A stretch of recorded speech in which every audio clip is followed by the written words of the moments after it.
नमस्कार दोस्तों। अगर आप कक्षा 10वीं अभी-अभी पास कर किए हैं या 10वीं का एग्ज़ाम देकर उसका रिज़ल्ट वेट कर रहे हैं और आप सोच रहे हैं कि साइंस लें या नहीं, तो ये वीडियो आपके लिए बहुत बहुत बहुत इम्पोर्टेंट होने वाला है, क्योंकि मैं आपको आज बताऊँगा साइंस लेने के साइंस लेने के फ़ायदा और साइंस लेने के नुकसान। और सबसे बड़ी ज़रूरी बात कि साइंस लेना चाहिए या नहीं लेना चाहिए। तो वीडियो को पूरा देखिए। चलो समझते हैं। सबसे पहले समझते हैं कि साइंस स्ट्रीम में कौन-कौन से सब्जेक्ट होता है। तो मैं बता देता हूँ कि साइंस में 2 ग्रुप होता है, जिसे कहते हैं मैथ मैथ और बायोलॉजी। तो मैथ को कहते हैं पीसीएम और बायोलॉजी कहते हैं पीसीबी।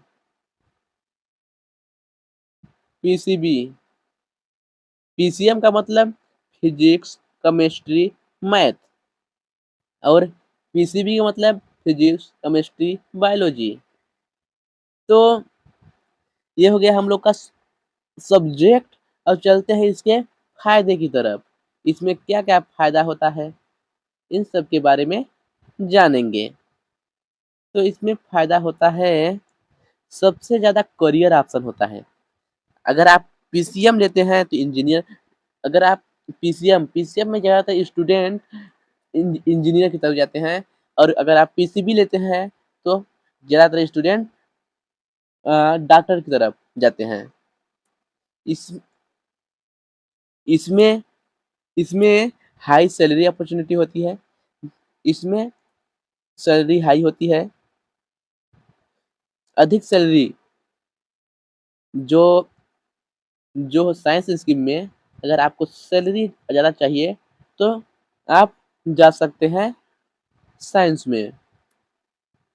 और और इसमें क्या-क्या कर सकते हैं, अपॉर्चुनिटी क्या है? तो आप इसमें डा इंजीनियर इंजीनियर, डॉक्टर और डिफेंस सेक्टर में, और एआई वाला एआई में आर्टिफिशियल इंटेलिजेंट, और भी बहुत सारे ऑप्शन आते हैं।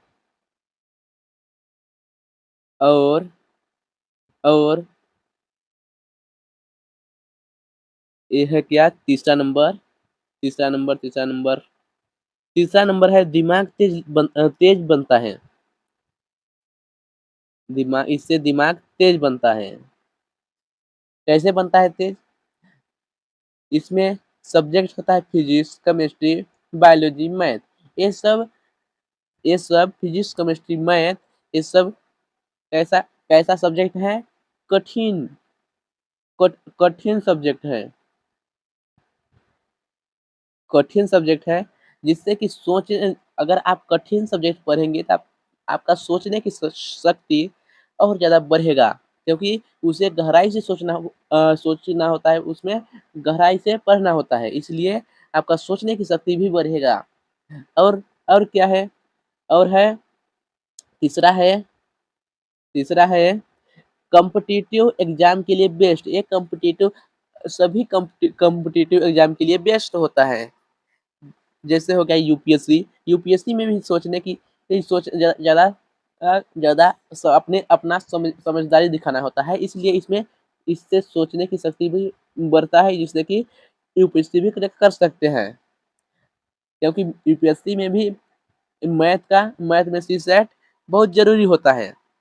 अब कॉम्पिटिशन अगर साइंस से कॉम्पिटिशन देखें तो JEE, NEET JEE NEET JEE में इंजीनियरिंग बनते हैं, और नीट में डॉक्टर बनते हैं, क्योंकि इस फील्ड में कंपटीशन बहुत ज़्यादा है।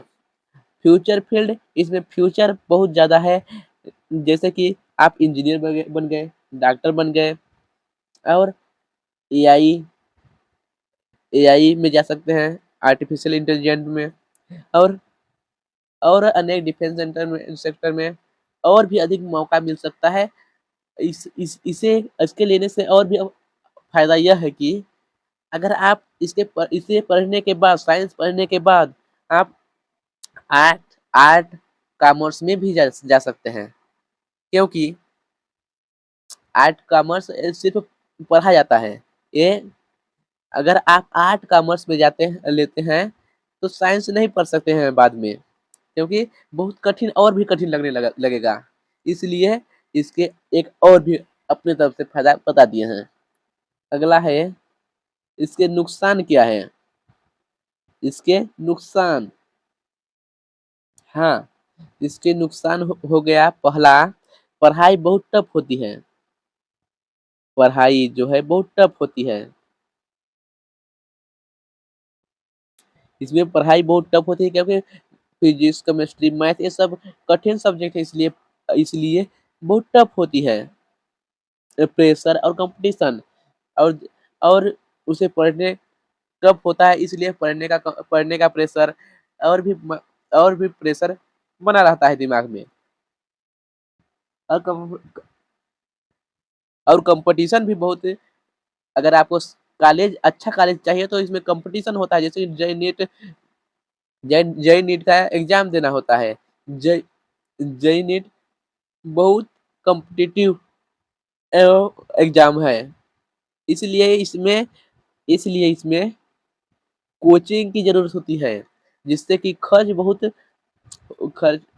खर्च बहुत लगता है, खर्च पैसा। अगर आपका इंटरेस्ट अगर आपका इंटरेस्ट नहीं है तो आपको ये सब्जेक्ट बहुत बोझ लगने लगेगा। बोझ मतलब कि आपको बहुत कठिन, आपको समझ भी नहीं आएगा कि क्या हो रहा है। और बड़ी बात, सबसे बड़ी बात कि आपका मार्क्स भी नहीं बढ़ेगा, आपका नंबर कम आएगा। और इसमें कोचिंग, स्कूल और सेल्फ स्टडी, इस सभी को मैनेज करना होगा, जिससे कि टाइम आपको मिलेगा ही नहीं। तो अगला चलते हैं। अगला ये रहा। पहला बता देते हैं कि इसमें साइंस किसे लेना चाहिए। साइंस किसे लेना चाहिए? तो साइंस आपको तभी लेना चाहिए अगर आपको मैथ अगर आपको मैथ अगर आपको मैथ, बायोलॉजी ये सब पसंद है। अगर आप डॉक्टर बनना चाहते हैं या इंजीनियर बनना चाहते हैं तो आपको साइंस लेना चाहिए। और ये भी बता देते हैं कि अगर आपको किसी भी सरकारी नौकरी में जाना चाहते हैं तो मैथ लेना चाहिए। मैथ सभी में आता है। अगर आप मेहनत करने के लिए रेडी है तो आपको लेना चाहिए साइंस।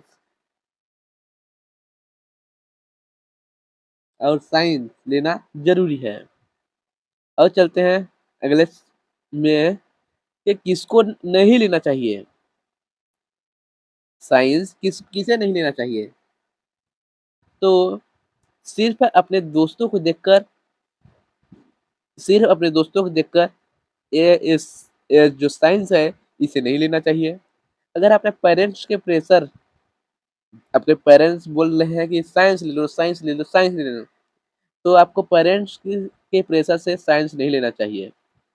और बिना इंटरेस्ट के भी साइंस लेना नहीं चाहिए, क्योंकि आप अगर आपको इंटरेस्ट नहीं रहेगा तो आपको पढ़ने में बहुत कठिनाई होगी। आपका मार्क्स आपका मार्क्स मतलब कि नंबर कम ही कम आएगा। तो दोस्तों, वीडियो कैसा लगा? वीडियो अच्छा लगा हो तो वीडियो को लाइक करिए, चैनल को सब्सक्राइब करिए और कमेंट में बताकर जाइए कि आप कौन सा सब्जेक्ट ले रहे हैं, कौन सा स्ट्रीम में जा रहे हैं। तो मिलते हैं नेक्स्ट वीडियो में। आज के लिए इतना ही।